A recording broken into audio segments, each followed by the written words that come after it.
Rimworld can be a very unforgiving game.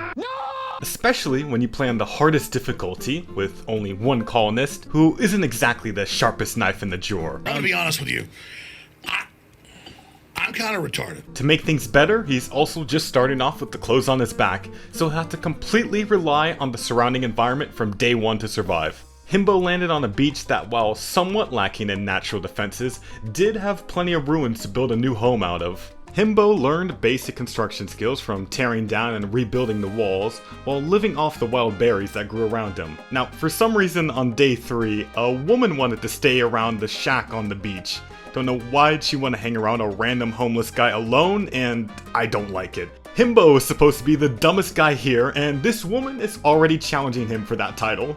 Barcambiara does prove to be very useful for Himbo. When a mad gazelle comes running towards his house, he can bravely hide behind her and wait for it to attack her first before fighting it. She can now do most of the work in bringing it down, and Himbo is able to eat tonight. For reasons unknown to Himbo, Barcambiara was not satisfied with her stay. Later on, since he didn't have enough gazelle meat to cook, Himbo decides to just eat the meat raw and immediately regrets it. The game sensed how screwed Himbo was and decided it was finally time for him to face his first raid. I thought he might have had enough time to grab a fox to eat later, but I forgot how slow you move with food poisoning. So Himbo didn't even have enough time to get inside for safety. He made it to the front door, but so did the raider, and Himbo, well, he barely knows how to fight. So with the food sickness, he didn't stand a chance. The raider carrying Himbo away forgot about the traps he set at the front door, so it wasn't over yet for Himbo. So both men are lying on the floor in agonizing pain, and I'm just hoping Himbo can get up first. For 18 hours, Himbo is in that spot, having the worst day of his life so far, until he finally gets the strength to get up and drag Julio to a jail cell. Now, Julio has a lot to offer the colony. Just by being good at something already makes him a must-have by Himbo standards. There's just two problems though. Himbo barely has food for himself. Also, with zero social skills, he doesn't really have a way with words. Yo dudes, the Empire's pretty chill. Maybe you could join it or something. I got lucky with the food situation when a trade caravan came by and killed a bear, leaving the carcass for me to butcher. I was really bummed that I couldn't buy anything from these traders, but the game took pity on me again by dropping some psycho, which I could sell to the traders. Now, I had some money, but I got a bit too in character because I forgot to use that money to buy extra food from the traders as they were leaving. I mean, the bear meat was good, but having double the store food would have been a lot better for us. Every time I watched him botch a rice harvest, I died a little inside. Another raider came by, and this time things went a lot better. I successfully baited him into walking into one of my traps, and just ran around outside until he bled out. Turns out, it's not just the people starving around here, but the wildlife is getting hungry too. Now, Himbo is trapped inside his own house, and every time he looks outside, that stupid bear is out there. He got so desperate for food that he was gonna build a back door to get to the berry bush just outside, but fortunately, the grizzly bear found a turkey to eat, so it finally left Himbo alone. Himbo's years of trolling PETA online were catching up to him because Mother Nature clearly had an agenda against him. Manhunting squirrels made a lot of noise outside, but they all walked into his traps. But they were just a diversion for the mad boom rat to come directly for Himbo. And that boom rat did an embarrassing amount of damage before Himbo finally knocked it out.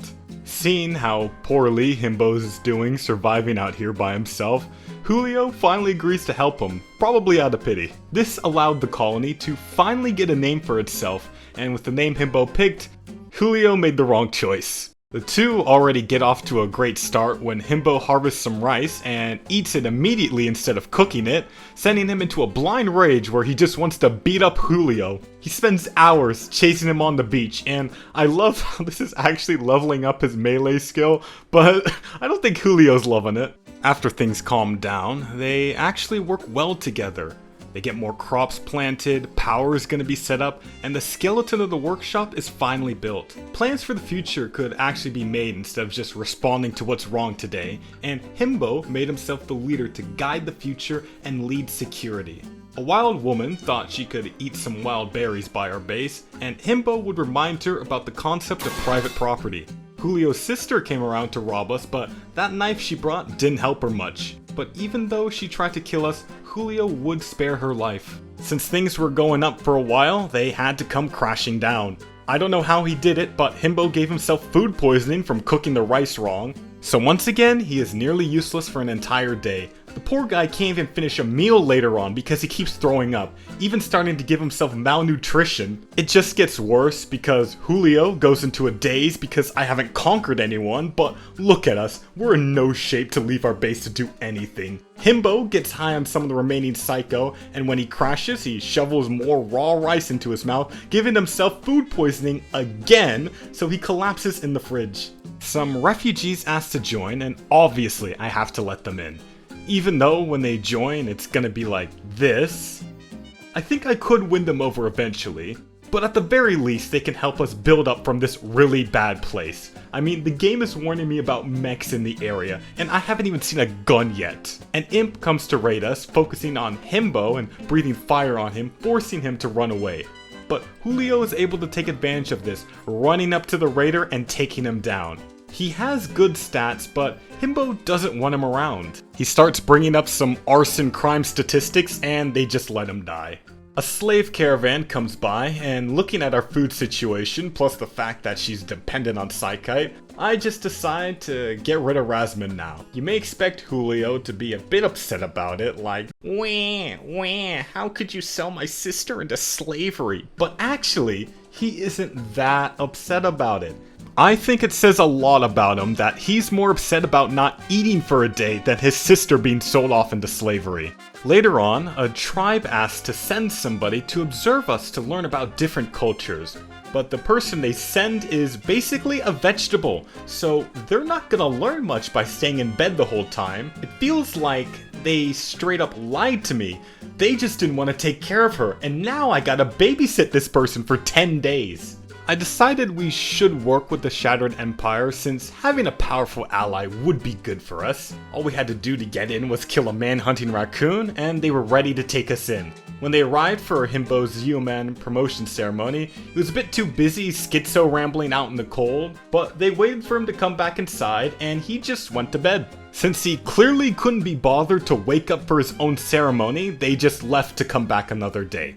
We're still starving this whole time in winter, and the refugee Hagen has had enough, so he's gonna kill our vegetable guest, probably to eat her, but I feel like returning Falcon back home as a Happy Meal would not be a good look for us, so I arrest him. Forgot this jail cell has no heat, so I may have left him in a below freezing temperature room for a day, causing him to lose some digits to frostbite.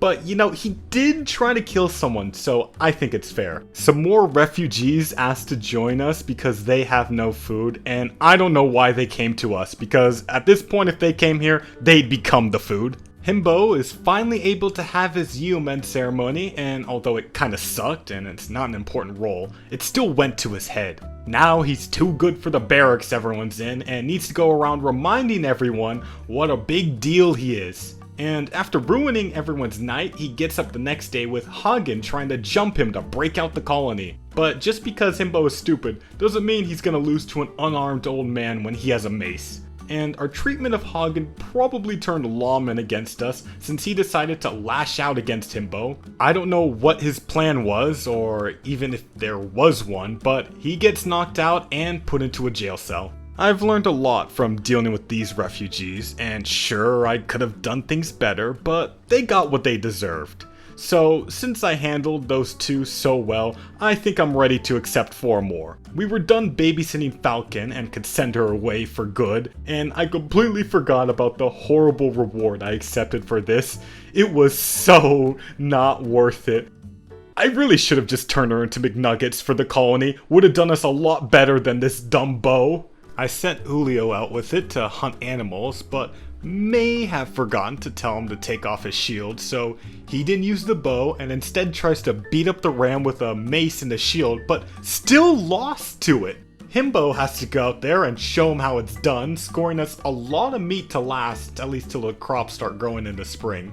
Cole was working as fast as he could to cook the meat, but Himbo was just too important to wait and barge into the freezer to eat the meat raw, and now he's going berserk. He walks into the workshop and treats it like a Doom level, attacking everyone inside and chasing poor old man Gamble across the water. This lasts the entire afternoon before he realizes he got a little bit too silly and calmed down. Either in spite of what happened or because of it, Gamble wants to become a permanent member of the colony, which I gladly accept. We have another opportunity to recruit a wild man who is a very good fighter, but Himbo can't help but notice he's an impid. And then he says, isn't a wild impid the same as a regular one? Aw, come on Himbo, you can't say that. The colony has progressed very well since these refugees joined. The workshop is producing guns and a better barracks is being built, but we still don't have food. We get to use our new guns against some raiders to protect an Empire commander, and when I saw those tribals drop food, I felt so happy. 2 factions were supposed to fight outside my colony, but I only saw one of them. Not sure if the Kenyonburg were too scared to show up or the Tribe of the Pit just sent their most schizophrenic soldiers, but they're calling it a decisive victory regardless. I felt prepared to start getting clues for the religious artifact questline and start by hacking a drone. Hester begins his shift of hacking into the drone while some defenses are set up to protect it. I see it's just 1 militar for the first raid and I think this is going to be easy, but I didn't account for both Hagen and Julio deciding to Stormtrooper RP for this fight. They didn't hit it until it was nearly in range to shoot back, and this mech just has main character aim because its first shot took down Hester and its second shot nearly blasted Hagen's jaw off, but at least Julio managed to shut it down before it could actually kill somebody. When the second raid came, I was not ready for it, hoping perhaps Julio could hold by himself. He couldn't. But I got really lucky because this Militor was armed with an EMP shotgun, so it barely damages humans. Can you imagine if this was a proper shotgun? Poor Gamble would have more holes than Swiss cheese, but Cassandra was being really nice to me for a change. Later, when a raid came to attack me, she also spawned manhunting dogs that took out half the raider party. It was really easy to beat the second half at this point, but I'm annoyed by a Muffalo getting shot by walking in front of my colonists, and the tribal caravan hating me because of that, like it's not my fault your animals are stupid. Unfortunately, Gamble was the only refugee who wanted to stay permanently, so we were down to 4 colonists, but at least the colony was left in good shape. It was time for Himbo to move up in the Empire and become an acolyte, so after finishing his new throne room, he had another ceremony. Feeling emboldened by this promotion, it was time for him to start leading expeditions outside the colony. The first one would be a complex that had information about the liberal Gladius. They barely started hacking the terminals before a group of raiders were already trying to kill them. But unfortunately for them, the average person doesn't do well when they're hit by a 303 round, so they got shut down pretty quickly. I don't think much of the following raids since they're only 1 person each, but while the human goes down easily, I forgot how tough pigskins are. This woman got shot 3 times by 303 rounds and still could keep a steady enough aim to shoot Julio's nose off. She even got her arm shot off and keeps fighting. I don't even know how she's reloading that revolver with 1 hand. After this, I'm scared of pigskins now. She took 9 303 shots before she finally collapsed. But at least we did get the info we needed from the terminals here. A bunch of man-hunting foxes attacked us shortly after we came home, and I'll be honest, our defenses left a lot to be desired. Traps got some of them, but poor Gamble got messed up by the foxes trying to shoot them with his shotgun. Tried to send Julio to save him, but a fox wasn't gonna let that happen, and neither was Himbo because he shot Julio in the waist. With half the colony incapacitated, it felt like these new refugees who wanted to work with us were a blessing, but looking at them, something seemed a bit off. So it turns out they really don't like being around us regular humans, and even hate themselves for being a regular human, thinking that impids are the peak of human evolution. So yeah, they're racist cannibals, and now they live with us. Strangely, despite loving impids so much, they had no problem with eating the wild one that was walking around the colony. It was a mistake to let them in, because within 1 day, Ape is already starting a fight with Gamble. Also, that BB colonist is just part of a quest I'm doing to get another colonist, and when it's done with, Smelly arrives. But the guy doesn't even make it to his bed before he gets super depressed about us not conquering anybody. At this point, some people gotta go. Himbo starts with a speech to convince the colony to get rid of one of these cannibal refugees, and it ends up working. Ape is arrested, and Woodpecker lashes out in response, so Himbo has to channel his inner Anakin and take care of the kid. They just weren't a good fit for this colony, but they're gonna put them in a better place. Now there's just Smelly, who is having a fit of murderous rage because I still haven't conquered anyone, so he's trying to kill Gamble. The dude won't stop and basically leaves Gamble with no choice. But somehow he survived a point-blank shotgun to the chest, so I figured I might as well try to keep this idiot alive. I mean, it shouldn't be too hard to raid a nearby work camp to calm him down, but I figured it was also about time I start putting up some walls to make this place somewhat defendable while I go out on these expeditions. But that could keep waiting because I got an offer for a ride to a complex with more info on the liberal Gladius. The info was easy to get, but of course some pigskins were unhappy I was here. Fortunately, they sent the really dumb ones. I have no idea what this one was thinking, charging 4 guys with guns armed with a beer bottle, but I think this is just natural selection at work. For the next expedition, we heard of a lost compound that is supposed to contain valuable loot for us.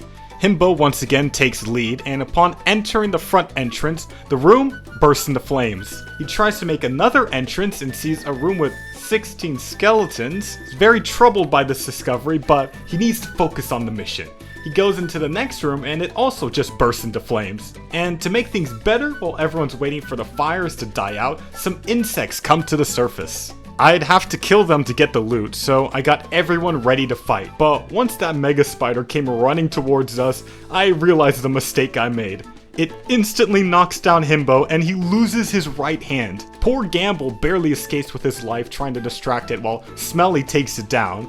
I have to rush to save half this party from bleeding out, but at least nobody did die. Now I can finally get the valuable loot I was told about here.